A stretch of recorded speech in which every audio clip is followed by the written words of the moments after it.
Então, o tema de hoje que a gente vai falar é como ser e desenvolver minha competência emocional. Porque a gente acredita que qualquer pessoa tem capacidade para ser competente emocional.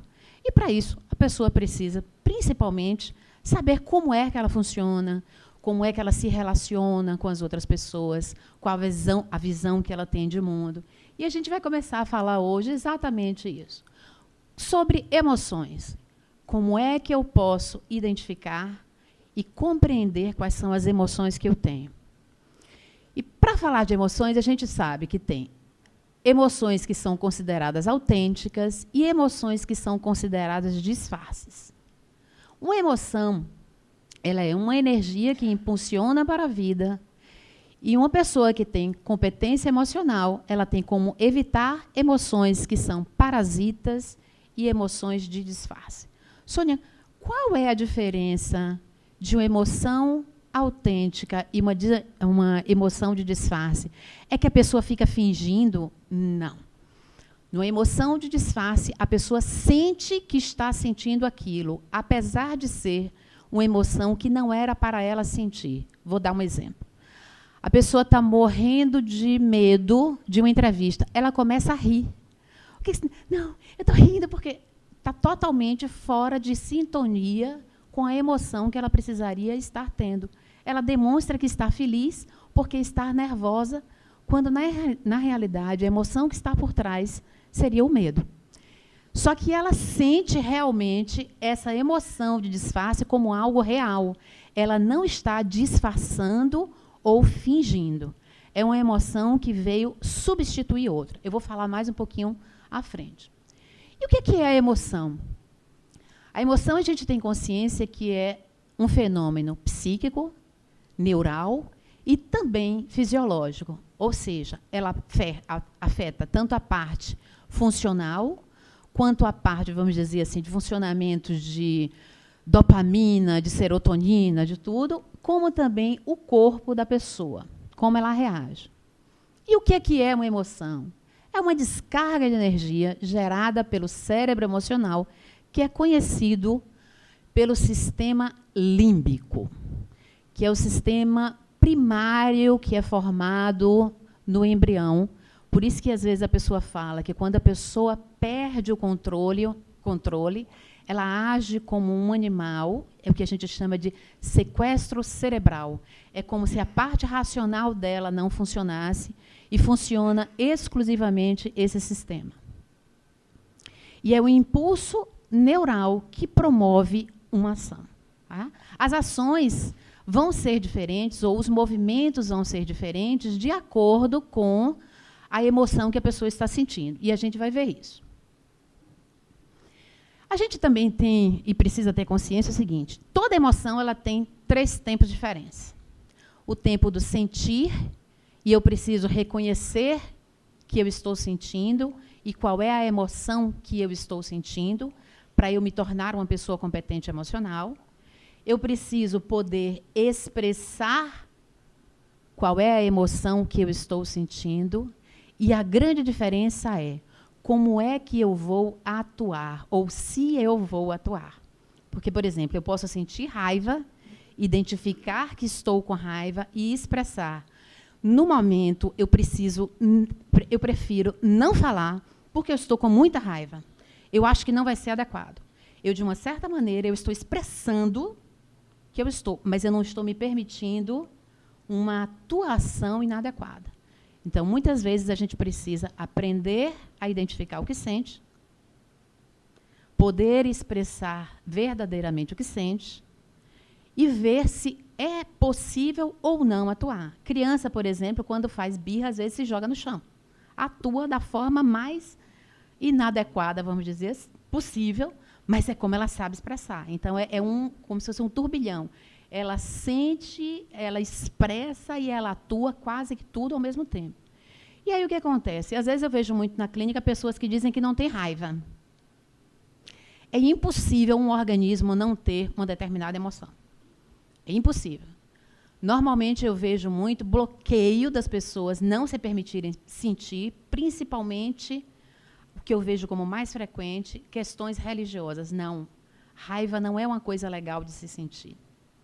Ou então, diferente, processo cultural e educacional. O homem pode ter medo? Pode. Não deve. Olha, o outro já disse, não deve, né? Porque é essa cultura que a gente tem. Homem não pode ter medo. A mulher pode ter raiva? Mas uma mulher, quando mostra que está com raiva, ela é chamada de quê? Barraqueira, né? Então, assim, tem todos esses termos pejorativos que são utilizados muitas vezes. Então, assim, a mulher pode ter medo. Um homem que tem medo é frouxo. O homem pode ter raiva. Ele é valente. A mulher é barraqueira. Então, muitas vezes passa também por uma questão cultural de permissão da gente sentir ou não sentir. Então, começa aí o processo da gente. E em análise transacional, a gente admite que são 5 e apenas 5, não mais, as emoções. Medo, raiva, tristeza, alegria e afeto. Aí vocês poderiam me dizer assim, poxa, Sônia, 3 ruins e 2 boas. Eu diria assim, se elas forem autênticas, todas elas são boas. Por quê? Se eu disser para vocês assim, olha, vamos trancar a porta porque tem um leão solto lá fora, qual vai ser a emoção? Medo. Autêntico. Então, esse medo é para funcionar para quê? Preservar a nossa vida ou condição de vida. Tá? Se vocês estavam tentando chegar aqui e enfrentar o engarrafamento, qual foi a emoção? Raiva. Raiva porque tinha um obstáculo entre o que vocês pretendiam fazer e onde vocês estavam. Algo estava impedindo. Então, isso aqui pode ser funcional. De repente, a pessoa lembra, tem um outro caminho por aqui que me faz chegar mais rápido. Então, a pessoa, às vezes, funciona dessa maneira. Tristeza ela é muito natural em momentos de perdas, certo? E alegria e afeto são as emoções mais, vamos dizer assim, aceitas e, muitas vezes, também as mais boicotadas. Eu lembro de uma frase que meu pai dizia assim, minha filha, não fale que você está tão alegre, para não botarem olho, né? Tinha aquela história de botar olho. Mas, gente, é a alegria mais boicotada. Um dia desse eu vi na televisão, no rádio, assim, mostrava alguém dando risada, fazia assim, e aí, ganhou na loto? Ouviu o passarinho verde? Quer dizer, peraí, para eu dar risada, para eu estar feliz. Né? Então, são emoções também que muitas vezes são boicotadas. E aqui a gente traz um experimentozinho que foi realizado em Israel há muitos anos atrás, acho que 1960, pensei que era em 72, onde começam os primeiros experimentos, vamos dizer assim, com os neurônios espelhos. O cientista fica na frente de uma criança com a linguinha do lado de fora. E olha o que a criança faz. Ela repete. Tá? Por quê? Porque a gente já sabe hoje que, neurologicamente, nós temos neurônios que são considerados neurônios espelhos. Então, é muito comum, por exemplo, se uma criança convive muito com alguém de óculos, ela ir para o braço de uma outra pessoa que tem óculos. Se ela não gosta de alguém de óculos que convive com ela, uma pessoa de óculos estranha se aproxima, para ela, o espelhamento é óculos, perigo. Ela não sabe o que é, mas aquela imagem para ela, ela associa quase que automaticamente em termos emocionais. E aí, a gente precisa saber... A Pedro está colocando assim, quando a mãe quer que a criança coma, ela faz assim, aí a criança, ele, pum! Pedro, esse... o gagal, né? A hora do gagal. Eu usava muito aviãozinho, hora do aviãozinho, abre o aeroporto, e o aeroporto tinha que ficar aberto o tempo inteiro. Tá? E quando a gente pensa também em emoções, a gente precisa pensar que emoção tem a ver muito com pensamento, com sentimento e com a conduta. Como é isso? A maneira como eu penso, opa, quanta emoção! A maneira como eu penso, eu sinto. A maneira como eu sinto, eu tendo a atuar. Então, se eu me sinto uma pessoa com capacidade de dar uma palestra, de falar de modo tranquilo e tudo, a sensação que eu vou ter é que eu vou ter capacidade para dar uma palestra e falar de modo tranquilo, pausada, para que todas as pessoas me entendam. E minha atuação provavelmente vai ser condizente com isso. Agora, imagine, eu morro de medo de dar palestra. Eu estou aqui na frente, um monte de gente olhando para mim. Aí eu começo a querer ficar lá no canto. Né? A primeira coisa que eu faço é tentar ir para o canto. E aí eu falo assim, bem, o pensamento tem a ver com conduta, que tem a ver com... E aí a pessoa começa a falar muito rápido para tentar se ver livre o mais rápido possível daquela situação. Se uma pessoa pensa que ela é tímida, ela vai para uma festa. Qual é o sentimento que ela vai ter? De expansão, de poder se sentir bem, à vontade nesse lugar? Ou de se sentir mais retraída? Retraída. A conduta dela vai chegar lá cumprimentando todo mundo ou ficando numa zona de conforto? Uma zona de conforto. E é exatamente isso. E aqui a gente fecha o ciclo. Tá? Então, o pensamento, a gente diz assim, a gente não sabe como vem. Tem determinadas situações, por exemplo, se estoura uma bomba lá fora, primeiro a gente sente, depois a gente pensa. Só que quando a gente entra num processo de pensar sobre o que é que eu sinto, leva muitas vezes a essa reação. Tá? E agora eu vou falar das 5, eu já falei que são 5, eu vou apresentar para vocês como é que elas funcionam. Com medo. Com medo, o que acontece? Medo vem natural diante de um perigo que ameace a minha vida ou a minha condição de vida.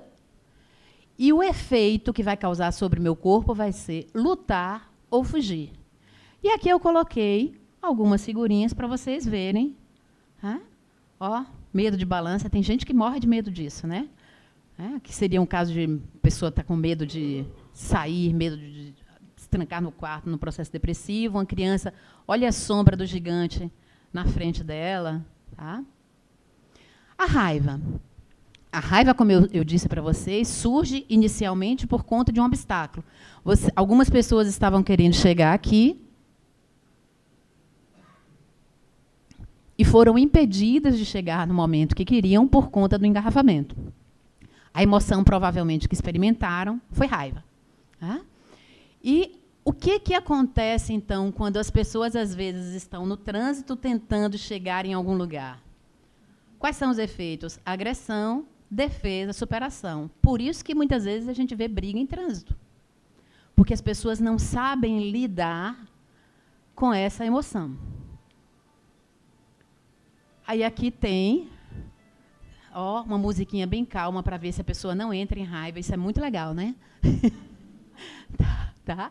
E aqui eu trago também modalidades de expressar a raiva. Eu amo essa criaturinha, né? Assim, ela tem uma parte de uma história da minha vida para ensinar alguém a se defender e a ter raiva. Olha aqui um bebê também com raiva. Quem disse que não tem? A tristeza. A tristeza, como eu disse, ela é muito natural diante de perdas. E o que ela causa em termos de efeito na gente, ou ela paralisa, ou a gente consegue se recuperar. E tem uma outra coisa, congelar. Aliás, o congelamento é do medo. Tem algumas situações em que a pessoa simplesmente petrifica. Eu não coloquei, a próxima vez eu vou colocar, lutar, fugir ou congelar. A pessoa simplesmente nem luta, nem foge, e ela paralisa. Ela não faz nada, quase nem respira, fica em suspenso. E esses processos de congelamento, normalmente, são os maiores causadores do que a gente faz, assim, de somatizar algum tipo de trauma. Tá? Então, diante da tristeza, a pessoa tende a, inicialmente, entrar num processo de paralisação até que ocorra a recuperação e a pessoa consiga seguir. Processo de alegria. São basicamente porque essa emoção ela tem a ver com vitórias e com realizações, não só minhas, às vezes realizações de outras pessoas. E os efeitos, aproximações e movimentos não finalistas. Como é isso de movimento não finalista?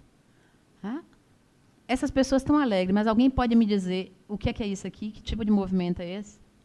Isso aqui. Só que o que acontece? Na alegria há uma expansão. O corpo tende exatamente ao movimento inverso do que na tristeza. Na tristeza, a pessoa encolhe, na alegria, ela tende a expandir. A gente vê isso muito em futebol. Eu assisto a futebol, gente, porque eu prometi no casamento assistir o Mengo, né? Então, lá em casa rola... Mas ele, coitado, prometeu viver com o meu gato, e ele não era muito chegado a bichinho, não. Então, A minha sorte é que é Mengo, no máximo 2 vezes por semana, o gato está todo dia, né? A desvantagem foi bem acentuada para o marido. Tá? Eu sou boa em negociação. Tá?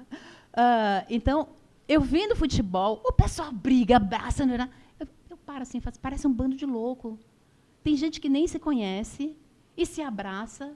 Né? Quer dizer, depois sai do estádio, nunca viu aquela pessoa, mas naquele momento é o quê? A alegria por um gol, a alegria por um título, leva exatamente a esses movimentos não finalistas. Pedreira tem um gestozinho que ele faz que eu acho muito legal, né?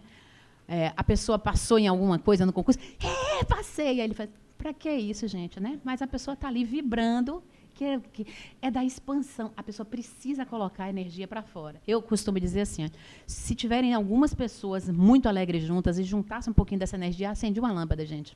Rapidinho. Mas estava encostado na testa assim que estava acendendo. E o afeto? Afeto, ele vem, a causa dele são as fomes e as necessidades que nós temos de contato e também de procriação. E o efeito é o quê? É a aproximação e conjugação. Conjunção. Isso aqui tem muito a ver com a questão da preservação da espécie. Eu acho que ele está muito ligado a isso. E aqui eu trago afetos dos mais diversos. Às vezes a gente vê, né, criaturinhas que a princípio seriam inimigas e estão trocando afetos. Tá? E aqui de forma bem reduzida. Então, diante da emoção medo, o que me causa medo é um perigo. A minha reação é luta, fuga ou congelamento. A raiva seria um obstáculo e o efeito seria agressão, defesa, superação. Tristeza seria perda real, não perda imaginário, porque às vezes eu vejo na clínica, perdi o gato, você estava há quanto tempo? Não, eu estava querendo ficar. Eu digo, Quer dizer, ela nem teve, estava querendo ficar e está sofrendo porque perdeu algo que nem teve. Então, a gente precisa ter consciência, às vezes, que essa perda precisa ser real. Aquela outra entra no campo do disfarce. Okay? Não é que a pessoa está disfarçando, não, ela está sentindo. Só que não é algo de concreto para defender a vida ou alguma coisa que tivesse efetivamente o poder de afetar. Ela poderia mudar isso com facilidade. Então, daria paralisação até o processo de recuperação, nas alegrias por vitórias e por realização, aproximação e movimentos não finalistas. Afeto são as necessidades e fomes de contato e de procriação e tem a ver com a aproximação e a conjunção. Isso. Agora, como é que é ser um competente emocional? Beleza, Sônia, você já me disse que eu preciso reconhecer que existem 5 emoções. Você me disse que eu preciso aprender a identificar quais são as que eu estou sentindo. Você me disse que eu posso até sentir e expressar que eu estou com raiva. O grande problema da competência emocional é quando a pessoa começa a atuar de uma determinada maneira, que é tida como inadequada, porque muitas vezes machuca o outro. Tá? Então, o atuar é que muitas vezes a gente precisa controlar. E para a gente ter competência emocional, a gente diz que são 5 parâmetros necessários. Autoconhecimento das 5 emoções, que eu acho que vocês já sabem, mas eu vou fazer um teste no final para ver se vocês aprenderam direitinho. Autocontrole das emoções, que tem a ver com eu sinto, eu expresso que eu estou, mas o autocontrole vem da minha capacidade de poder frear o atuar de modo inadequado. Tá? E a empatia. Com relação à empatia, gente, é importante que eu diga uma coisa. A empatia é neutra. Ela é uma capacidade que eu tenho de identificar no outro e me espelhar no outro. Mas, a princípio, a empatia é neutra. Na clínica, a gente usa muito de modo empático para ter uma ideia do que o outro está sentindo para poder, vamos dizer assim, auxiliar essa pessoa. Só que, como eu disse, ela é neutra. Eu posso também identificar o que o outro está sentindo para tirar vantagem. Ok? Então, assim, é importante que a gente tenha o conhecimento de que a empatia pode ser usada para o bem e pode ser usada para o mal. Ela, em si, só ela é neutra. é a capacidade de me identificar com algo que o outro está sentindo. O uso que eu dou é que interfere e a gente poderia classificar como bem ou mal. É uma capacidade também, uma pessoa que tem competência emocional, ela tem capacidade de se automotivar. Quando a gente fala de automotivar, tem pessoas que dizem assim, mas meu marido não me motiva. Eu digo assim, olha, motivação precisa ser uma coisa interna, ela precisa vir de dentro para fora. É algo que você precisa ter, independente da situação externa, que tem a ver com a resiliência. Às vezes, do lado de fora está muito ruim, e eu sei que eu preciso melhorar em algumas situações, ou batalhar mais por alguma coisa, e isso que eu sinto dentro, a minha capacidade de ter energia para me mover, é que vai fazer com que eu funcione. E muitas vezes o que é que as pessoas pensam? Que está no outro a capacidade de motivar ou de desmotivar. Então a pessoa se desempodera e empodera a outra pessoa. E aqui, para a gente ser competente emocional, a gente precisa ter consciência do seguinte, o poder está em cada um. Certo? E uma outra coisa é saber perdoar. Pedreira diz, e né, a convivência com ele às vezes me faz até usar algumas coisas que ele diz, até porque eu gosto e eu concordo também, que uma das coisas mais inteligentes que a pessoa pode ter ou fazer é perdoar. Porque quando a gente não perdoa, a gente está guardando um mau sentimento, uma emoção que é negativa.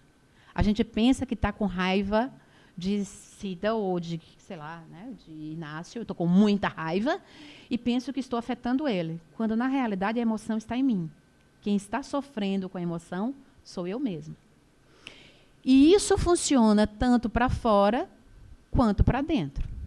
Algumas pessoas elas são muito pródigas em saber perdoar quem está do lado de fora. Mas elas são verdadeiros terroristas mentais com elas mesmas. Qualquer erro que essa pessoa cometa, ela se culpa, é minha culpa, minha máxima culpa. Tá? E a pessoa não consegue se desvencilhar daquilo que ela fez que foi inadequado. E assim, se eu, por acaso, agir de uma maneira inadequada com alguém e eu reconheço isso, a forma mais adequada de funcionar é chamar a pessoa, pedir desculpas pelo que ocorreu, ver se tem alguma coisa que eu possa fazer para remediar, se tiver, providenciar para fazer, me perdoar e procurar manter uma relação de uma maneira mais saudável. Tá? Mas muitas pessoas, elas não perdoam nem a si, nem aos outros. Aí diz assim, ó, perdoar eu perdoo, esquecer? Jamais, né? Assim, meu bem. Né? Quer dizer, acaba não perdoando, ela acaba preservando dentro dela essa coisa desse mal-estar, dessa emoção que acaba corroendo. Oi. Você está falando uma pessoa que nasce um veneno, matar o outro. Crente que vai matar o outro. Né? E a gente diz assim também, Harold, tem uma outra coisa que tem um ditado, né? Quando você partir para a vingança, prepare cova para dois. Né? Porque é mais ou menos assim, eu posso envenenar o outro do mesmo veneno que eu estou tomando. Né? Tem muito a ver com isso. Uma pessoa competente emocional, ela basicamente faz negociações ganha-ganha. Eu sei que até como modelo está difícil a gente encontrar em todas as instituições, ou pelo menos nas instituições mais representativas, esse tipo de negociação ganha-ganha. Né? As pessoas estão cada vez mais utilizando negociações ganha-perde. Eu ganho e o outro que se dane. Mas uma negociação, para ela ser boa, ela precisa disso. Por quê? Porque no mundo competitivo como a gente vive, só vai haver possibilidade de você fazer uma nova negociação com alguém se ele não se sentiu lesado. Ele vai ter a possibilidade de fazer a negociação com você de novo. Se ele se sentiu lesado de alguma maneira, muito provavelmente, ele não vai fazer nenhuma negociação com você e mais, vai queimar seu filme. Porque se ele puder queimar, vai queimar. Tá? Se ele se sentir ludibriado de alguma maneira. Eita, quanto ímpeto. Isso. E a última, mas não menos importante, é a capacidade da gente ter uma comunicação clara, efetiva e afetiva. Quando eu falei da raiva, principalmente porque de todas as emoções, Tristeza é muito permitido. Quando a gente vê alguém triste, ai, coitadinho, a gente vai lá para querer ajudar. Desperta todos os salvadores. Se alguém está com medo, ok, também a gente não se sente tão afetado. Mas raiva de todas as emoções é a que causa mais mal em termos sociais. Tá? Então, por isso que é importante a gente procurar manter uma comunicação também efetiva. Como é, Sônia, que eu estou com raiva de alguém e vou conseguir falar para ela com clareza e de modo que eu não ofenda? Eu costumo dizer assim, olha, escreva o primeiro e-mail colocando todos os bichos, cobras, lagartos e demônios. Se você quiser mandar para alguém, manda para terapeuta. Aí o pessoal, de vez em quando eu recebo um, aí eu já falo, vixe, não vou nem ler, porque eu já sei que não é para mim, né? Bota um nome lá em cima, eu digo assim, ok, depois pegue, espere essa raiva, primeiro você coloca para fora a emoção. Ela é negativa? Beleza, bote para fora. Depois sente, comece a pensar, o que é que você gostaria de efetivamente dizer para encontrar uma solução? Ela precisa ser efetiva. Para se chegar a uma solução, precisa ser efetiva. E por que afetiva? Porque é importante que para a gente conseguir o que a gente quer, a gente não agrida o outro. Fica muito mais fácil a negociação, e eu tenho acompanhado isso de pessoas que trabalham com mídia, e uma pessoa está precisando, um cliente meu mesmo me trouxe assim, ele comprou uma determinada calça, eu nem me lembro, Siberian, sei lá, um site aí, 15 dias depois estava com 50% de desconto. Primeira reação? Raiva. Ele escreveu um e-mail, disse que depois lembrou de mim. Aí apagou, aí disse, estou me sentindo lesado. Ele começa assim. Resultado, tem um crédito de 50% para outra negociação. Por quê? Porque lá, a última coisa que eles querem é um cliente insatisfeito. E a forma como ele falou, ele fez assim, Sônia, estou fazendo isso agora o tempo inteiro. Eu fico até pesquisando depois para ver se o preço fica mais barato. Se fica, eu reclamo. Mesmo que seja um mês depois, não quero nem saber. Ele, não, vocês poderiam informar que tinha uma promoção e tal. Ele fez assim, não, agora tem alguns sites que eu já sei que tem promoção, então eu só compro na promoção. Mas ele aprendeu a se posicionar. O que antes ele fazia o quê? Ele ficava com tanta raiva, ele deletava aquele site, nunca mais comprava e perdia o dinheiro. E ele disse que, às vezes, a coisa era tão séria que ele chegava, às vezes, a dar o bem, um perfume, uma blusa, uma calça, porque ele não conseguia nem manter contato com o bem, porque disse que estimulava toda a emoção que ele sentiu antes. Tá? Então, uma comunicação clara, efetiva e afetiva. E a comunicação do sentimento ao falar. A gente precisa ter consciência do seguinte, a parte verbal, ela só vale 7% da comunicação. Essa pesquisa é de 1972, por Mehrabian. E assuste, as palavras dizem muito pouco. Exemplo? Eu te amo. Eu te amo. Eu te amo. Mudou a palavra, mudou a frase, mas mudou absolutamente tudo. Mas as palavras continuaram nos 7%, a mesma frase. E aí o que acontece? 93% vem do não verbal, que tem a ver com a expressão facial e os tons de voz quando sobem e quando descem.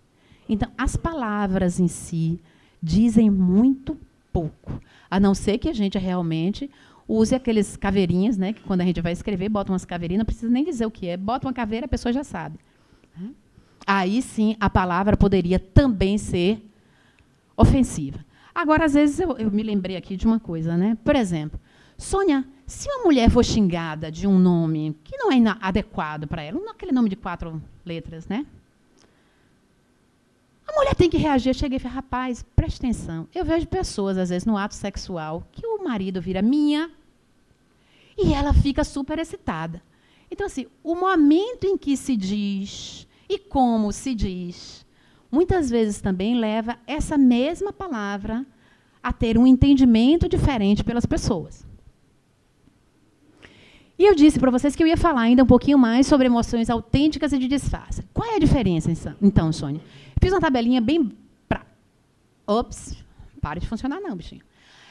Bem prática. Então, as emoções autênticas, elas ocorrem no presente. Elas estão no aqui e agora. As emoções de disfarces, elas estão ou no passado ou no futuro. Tá? Eu estou com uma raiva do que meu marido fez. Aí eu cheguei e fiz assim, aí me relata, eu fiz assim, quando foi? Tem 2 anos, certo. Tem 2 anos que o cara fez e ela continua com uma raiva terrível. Às vezes é uma outra emoção. Eu não consigo superar a perda de meu pai. Aí eu faço assim, eu digo assim, olha, não é um processo realmente muito fácil. Quanto tempo tem que seu pai morreu? 7 anos. Então, o que significa isso? Tem algo dentro dela que impede que ela se libere dessa emoção. Isso já é uma emoção de disfarce. Porque quando ela efetivamente perdeu o pai, e depois a gente trabalhou, tinha a ver com o quê? Sentimento de culpa. Ela era médica, só que ele tinha um caso de câncer terminal, não tinha mais o que fazer, e ela achava que tinha que ter encontrado alguma solução. Tá? Então, assim, ela se culpava muito por conta disso. E não estava no aqui e agora, estava no passado, nesse caso. Ops. Gente, que maravilha. Vou deixar assim, tá? Respostas salutares, proporcionais e contagiantes.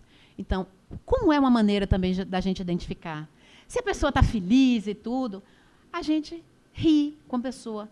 Se a pessoa está contando uma piada ou falando alguma coisa assim, mas às vezes a gente não consegue rir, né? A gente fica aquela coisa meio sem graça. É porque a emoção por trás não era autêntica. Eu digo assim, olha, na televisão, uma pessoa muito boa, que ela interprete muito bem, ela às vezes faz quem está do lado de fora chorar. Porque ela vive de uma forma como se fosse tão autêntica e provavelmente aquilo está mexendo em algum núcleo dela, efetivamente, que ela usa aquilo ali como um meio para poder expressar, que ela consegue contagiar. Tá? As emoções de disfarces, elas são não salutares. Por quê? Porque elas não resolvem. A pessoa está há 7 anos sofrendo por causa do luto. Então, não é mais orgânico, não resolve mais nada, não é salutar mais para ela. Tá? São desproporcionais e são não contagiantes. As emoções autênticas, elas têm um significado biológico, como eu disse, preservação de vida, todas aquelas coisas, né, de procriação, no caso de uma perda e tudo. As emoções de disfarces, elas não têm significado biológico. Ok? Olha o medo agora. Estou com medo. Agora ele não passa. Foi. Tá? Uma outra coisa que a gente pode identificar também com relação à emoção autêntica de disfarce é essa representação aqui. Isso aqui é uma homenagem a você, viu, Ritinha? Economista ainda, colega dela, então a gente gosta de um gráfico, né? As emoções autênticas e inatas, elas atingem muito rapidamente uma intensidade elevada e elas caem também muito rapidamente. Ok? As emoções aprendidas, por que aprendidas? Porque elas têm a ver com o processo de modelação dentro de casa. Elas atingem uma intensidade que muitas vezes é mais baixa do que uma emoção autêntica e ela funciona como um platô. A pessoa continua sentindo, sentindo, sentindo, ressentindo, ressentindo, ressentindo. Não é mais um sentir, é um ressentir. É uma atualização de uma emoção.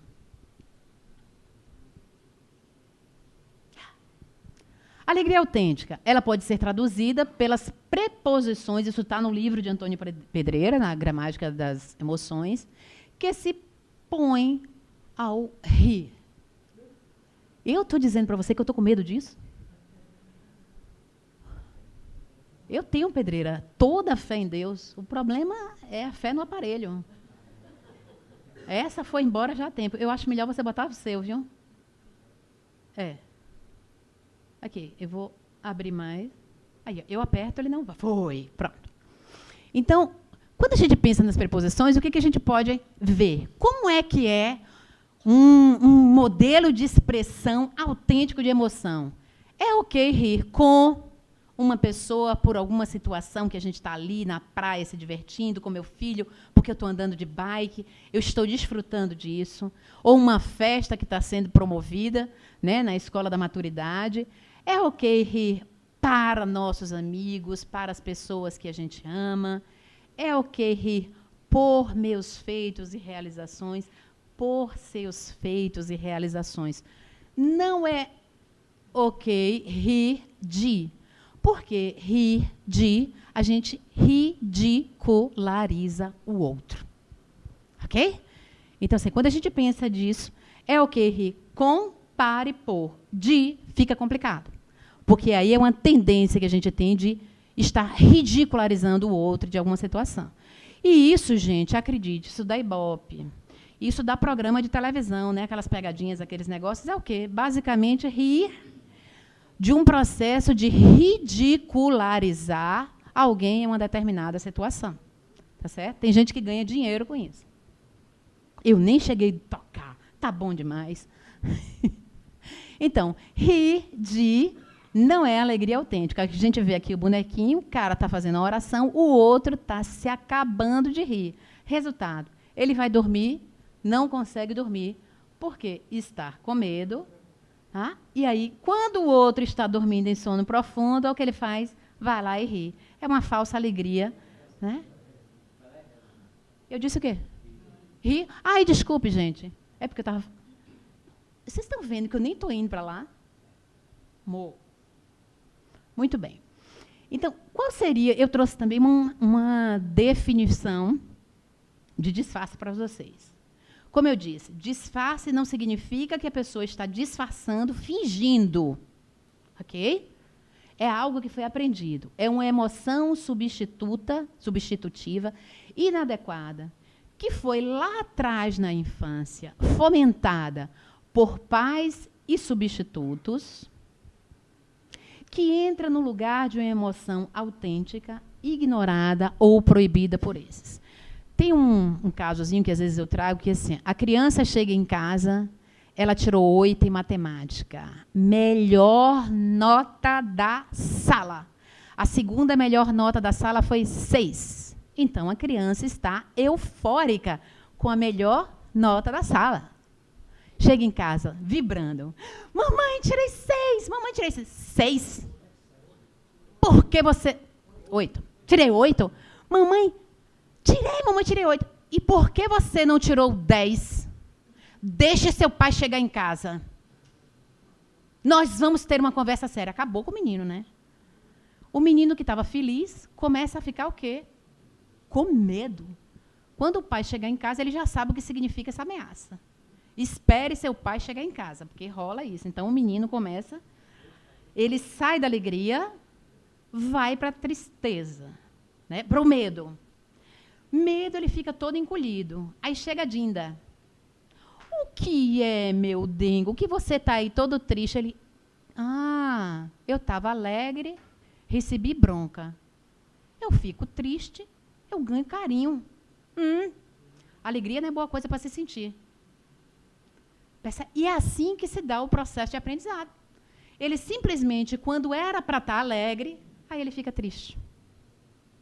Porque ele não consegue desfrutar da alegria. Muitas vezes tem famílias, padrões de famílias, que não é permitido a pessoa ter raiva. Muitas vezes tem padrões de famílias que não é permitido ter medo. Nem homens, nem mulheres têm que ser valentes e suportar tudo. Padrões familiares. E aí as pessoas, às vezes, usam disfarces semânticos, e isso é muito comum. Por exemplo, um homem não diz que está com medo, não. Ele diz que está preocupado. Rapaz, estou só ansioso com a situação que vai ter aí. Ele não diz que está com medo, não. Então, assim, ele começa a usar disfarces semânticos. Eu estou inseguro, eu vou fazer uma entrevista, eu só estou inseguro. Você está com medo? Não, que medo, rapaz? Eu só estou inseguro. E não assume o bendito do medo de jeito nenhum. Então, ele está usando o quê? O que a gente chama de disfarces semânticos. A raiva. A pessoa diz que não está com raiva, não. Estou ressentida com a minha filha. este comportamento que ela teve. Ela não está com raiva, viu? Ela está só ressentida. Porque raiva ela não pode ter, porque ela é uma pessoa muito religiosa. Então, assim, às vezes a gente vê isso. Eu estou frustrado. Frustrado é o quê? Você tinha uma expectativa, algo não aconteceu, e a emoção que você tem é raiva, porque aquilo não ocorreu da maneira como você pensou. A pessoa pode se sentir rebelde, desgostoso, mal-humorado, raivoso, louco, pé da vida. Né? A pessoa pode usar vários disfarces semânticos, menos o que o identificaria a emoção autêntica. Sensacional, né? Foi, um só. A tristeza. A pessoa, às vezes, não diz que tem tristeza. Ela diz o quê? Tô down, tô de baixa astral, não, tô legal hoje não, tô assim. Não. Ou então ela vem assim, tô arrasada. A pessoa não está triste, não. Ela já está no fundo do poço. Então, a pessoa, às vezes, ela não utiliza a palavra que seria a que identificaria a emoção. Eu estou muito com você, minha irmã. E aí solta, quer dizer, ela está com raiva. Então, dependendo da situação, ela pode usar todos esses disfarces semânticos sem usar exatamente qual é a emoção que ela está sentindo. E, muitas vezes, sem conseguir nem identificar qual é. Tem alguns homens... Oi. Na sofrência? Cara, depende da situação. Por exemplo, assim, se a sofrência é só porque perdeu a mina, ele está triste. Se a sofrência é porque ele tomou um corno, ele primeiro fica com raiva, depois ele fica triste. Então, assim, vai depender que tipo de sofrência. Entendeu? Fica com medo depois da próxima relação de tomar outro. Aí a gente vai ter que ver qual é a questão da sofrência. Porque isso varia, viu? Uma palavra só não define a situação. Aí é para vocês aprenderem. Uma palavra só nunca define a situação. E os disfarces, Sônia, já que você está dizendo que não são uma coisa legal, por que a gente usa? 3 razões. Primeiro, manipular os outros. Manipular é eu fazer alguém fazer algo que ele não quer. Ok? Então, eu posso manipular por ameaça, por culpa ou por suborno. São as 3 maneiras. Então, por exemplo, tem um pai que está numa situação com a empresa, de uma empresa familiar, e aí ele vira, os irmãos estão se unindo para, vamos dizer assim, determinar novas maneiras de gerência na empresa, e o pai não está querendo concordar, bem mais caxiazinho, funcionamento mais antigo, e aí ele pega um filho, estou decepcionado com você, fiz tudo por você, toma-lhe culpa, para ver se ganha. E eu brinquei, né? Ele está pegando um por um para ver se mina a união dos filhos, que é o quê? Uma tentativa de manipular. Ele não está triste, na realidade ele tem muita raiva porque ele não está conseguindo, mas ele finge estar triste com o filho, estou decepcionado com você, não esperava, chora até e tudo, viu? A pessoa consegue, às vezes, é um artista.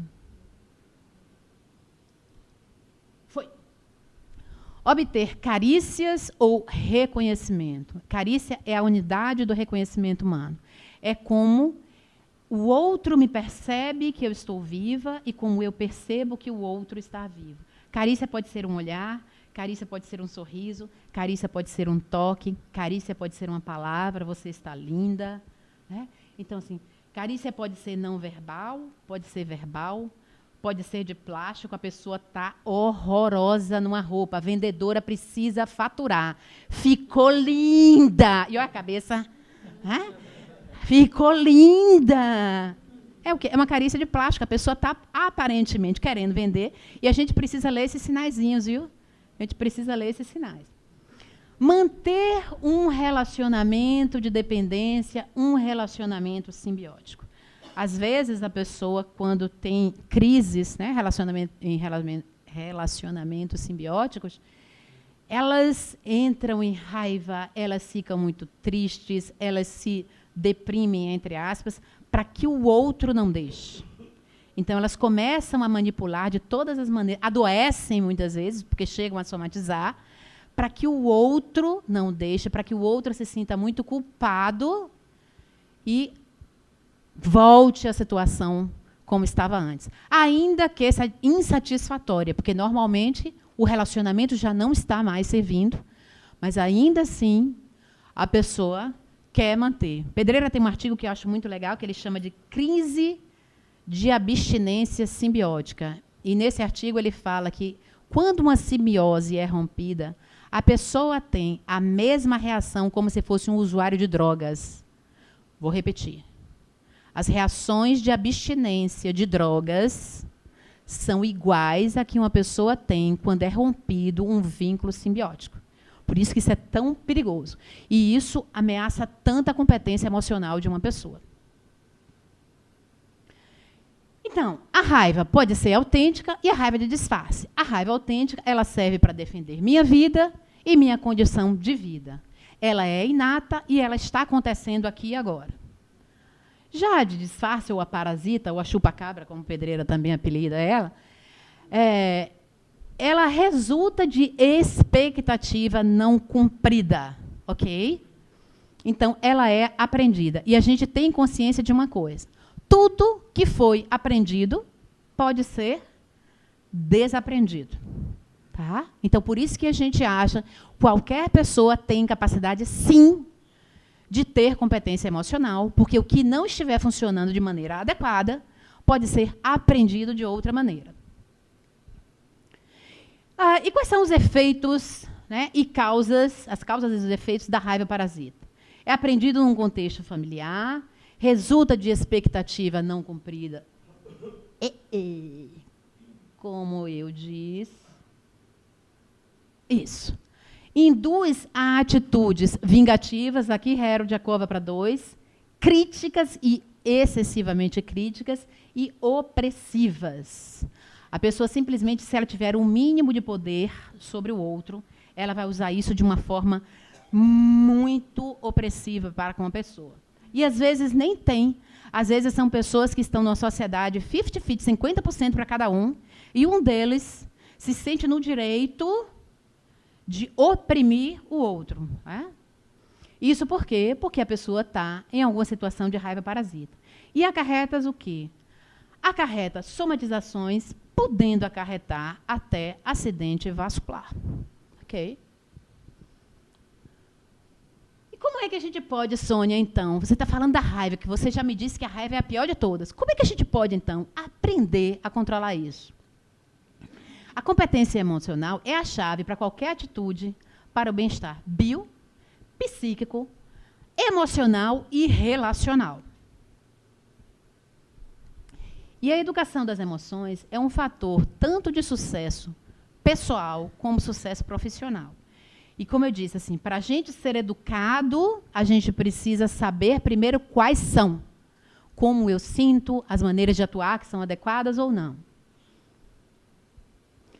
Agora, gente, cuidado. Cuidado, a gente não gosta muito de usar essa palavra, não, porque cuidado significa tenha medo. Tá? Por quê? Se a raiva incendiar sua mente racional, você corre o risco de liberar o animal primitivo que habita as profundezas do seu ser, tão precariamente contido nele. Isso é o que a gente chama de sequestro cerebral. E isso também dá notícia. O caso Nardoni, se eu não me engano, que o pai matou a filha.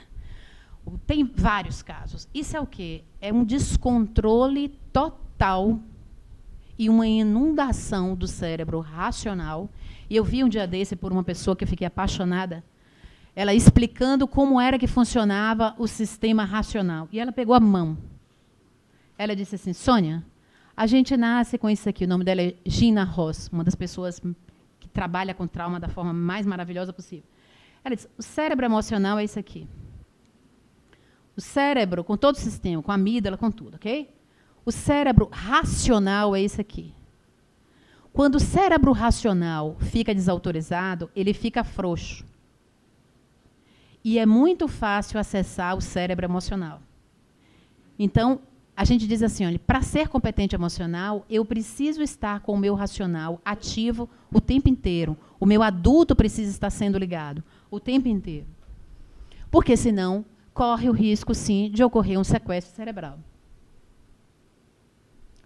Um lembrete para a sua saúde. A raiva parasita é uma das principais fontes de padecimento psíquicos ou somatizações. As dores... Eu escutei de um amigo aqui que ele diz assim, depois dos 50 a gente entra na idade do condor. Mas eu vejo gente lá com 20 anos de idade, com 20 e poucos anos de idade, morrendo de dores. Dor de cabeça que não passa. Ela está fazendo o quê? Ela está somatizando. Uma outra maneira, labirintite. Hoje em dia, muita gente está tendo labirintite. Aliás, é um surto de labirintite. Aí a pessoa toma um Rivotril, e o Rivotril cura a labirintite. Gente, Rivotril é ansiolítico, não tem nada a ver com labirintite. É o quê? O nível de ansiedade que, às vezes, a pessoa está tão intenso que ela está somatizando e está sendo identificado, muitas vezes, como um sintoma como esse. Ops. Oi, querido. Então, como é possível o controle emocional da raiva parasita? Deixa para quando eu terminar, Harold, para poder... Porque eu acho que minha hora já está indo, né, meu bem? Como é que é possível isso? A gente tem uma concepção seguinte. A gente só tem 28 segundos. Gente, 28 segundos não é nada para a gente conseguir controlar a emoção. Imagine que cada palito desse, 7, 14, 21, 28. Então, em 28 segundos, a gente precisa controlar uma emoção. Aí a gente pensa, Sônia, 28 segundos não dá para controlar. Eu digo assim, olha, o primeiro pensamento, ele tem brotamento espontâneo. Ele vem do nada, surge. O problema todo é alimentar. Então, o primeiro pensamento, ok, eu tive. Aí o que é que eu faço? Se eu tiver o segundo, eu já começo... por vontade própria, a alimentar a emoção que eu estava sentindo.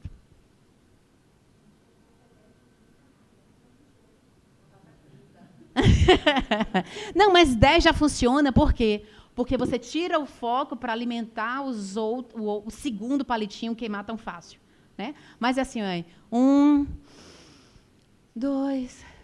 Respira, não é? 1, 2, 3, 4, 5, 6, 7, 8, 9, 10. Vou continuar pensando. Não adianta ser dessa maneira, não, gente. Quando a gente fala para contar até 10, é contar e respirar, contar, respirar fundo. Uma contagem dessa de 1, 2, 3, 4, 5, 6 nessa velocidade é quase um segundo também. Tá, eu vou jogar todos para não correr o risco dele fugir de novo.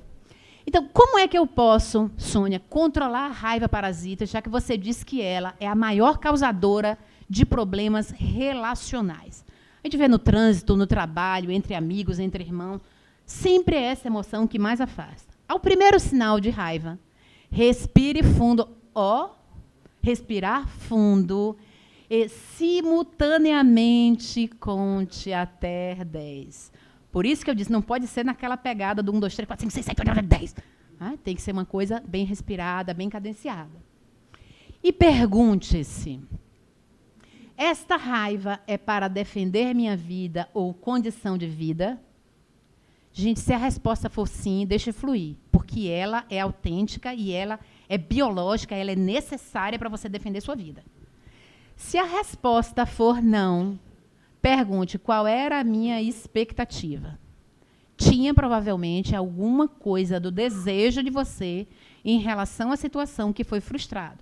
E aí sim, troque o pensamento raivoso por uma fantasia, uma lembrança, uma bela imagem. Tem algumas pessoas que dizem assim, Sônia, principalmente os homens, eu não consigo pensar em fantasia. Aí pergunta assim, você lembra da última? A última, você deu que foi legal. Aí eles dão uma risadinha e dizem, pois é, vale lembrar, usa a lembrança. Aí a pessoa faz assim, aquela funciona. Eu digo, pois, então assim, a pessoa precisa usar algum mecanismo que seja, para ela, muito fácil de ser acessado. Se não consegue fantasiar com alguma coisa, corra para uma lembrança de algum momento que tenha sido agradável. E, para finalizar, já estou pertinho, a alfabetização emocional, se seu filho ou aluno demonstra, qual é a atitude que pais e mestres precisam ter? Com medo, proteção.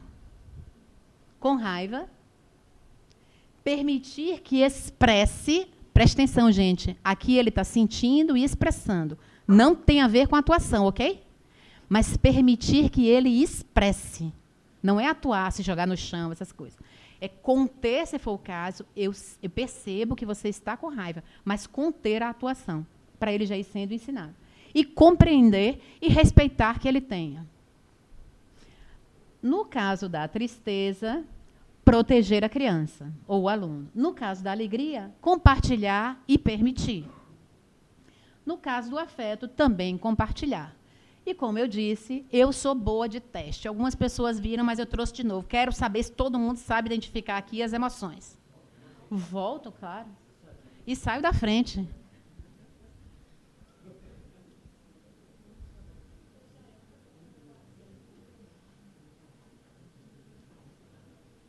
Ok?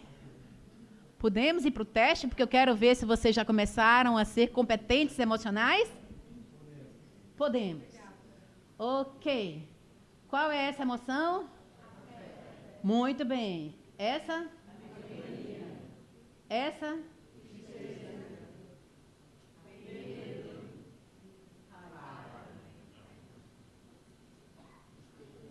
Tristeza.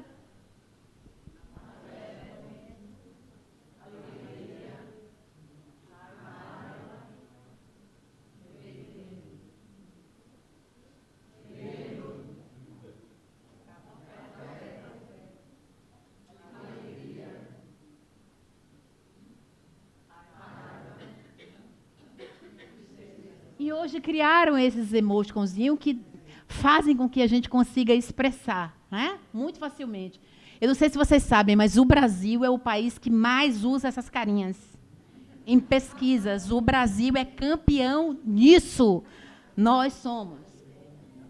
Outro teste. Alegria não. Tem gente que está dizendo aqui. Medo. Medo. Alegria não. Afeto. Raiva. Olha só.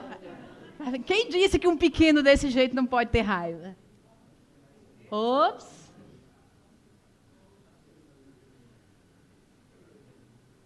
Saíram duas. Ok. Aqui. Ok. Tristeza. E aí? A resiliência, gente, como eu disse, é a capacidade de superar as adversidades para assimilar mudanças que estão surgindo, com o mínimo de disfunção emocional. Ou seja, a minha estrutura precisa ter competência suficiente para enfrentar os dissabores que a conjuntura externa muitas vezes me impõe. Ok? Então, resiliência é isso. É uma palavra tirada da engenharia, que é a capacidade de um objeto perder a forma e ele voltar à forma. Imagine uma borracha, né, que você aperta, molinha, tem umas que são a própria... Se aperta, quando você solta, ela volta a ser bolinha. Certo? Isso é resiliência. Então, é a capacidade que a gente tem de sentir impacto sobre as situações e voltar.